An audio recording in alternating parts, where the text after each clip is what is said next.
2010ஆம் ஆண்டு. அப்போது திமுக ஆளுங்கட்சி, அம்மா அவர்கள் எதிர்க்கட்சி. ஒரு பெரிய மிரட்டல் விடுத்து அம்மா அவர்களுக்கு எதிராக மதுரை மாவட்டத்தில் பல இடங்களில் போஸ்டர் ஒட்டியிருந்தார்கள்.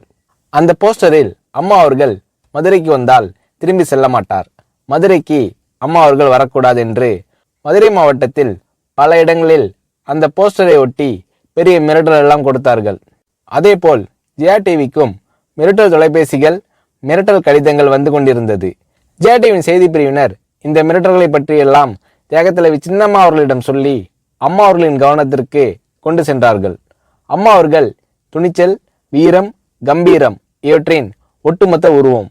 அதனால் புரட்சி தலைவி அம்மா அவர்கள், நான் மதுரைக்கு போய் தீருவேன், பொதுக்கூட்டத்தில் பேசியே தீருவேன், எது நடந்தாலும் எதிர்கொள்கிறேன் என்று சொல்கிறார்கள்.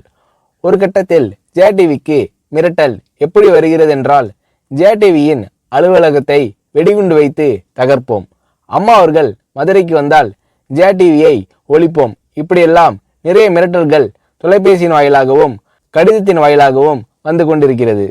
இந்த மிரட்டல்களை எல்லாம் கடந்து அம்மா அவர்கள் மதுரைக்கு சென்று பிரம்மாண்டமான பொதுக்கூட்டத்தில் லட்சக்கணக்கான மக்கள் மத்தியில் எழுச்சி உரையாற்றும் போது, ஒரு எதிர்க்கட்சியின் தலைவி என்ற முறையில் என்னை நீங்கள் மிரட்டுங்கள், ஒரு எதிர்க்கட்சியினை நான் நடத்துகிறேன் என்பதற்காக கழகத்தை மிரட்டுங்கள், ஜெயா டிவியை எதற்காக மிரட்டுகிறீர்கள், ஜெயா டிவியின் அலுவலகத்தை நீங்கள் தகர்ப்பீர்களா, ஜெயா டிவியை நீங்கள் ஒழித்து கட்டிவிடுவீர்களா, பார்க்கலாமா, ஜெயா டிவியை ஒழித்து கட்டிவிட்டால் என்னுடைய அரசியல் குரலை ஒழித்து விடலாம் என்று கனவு காணுகிறீர்களா?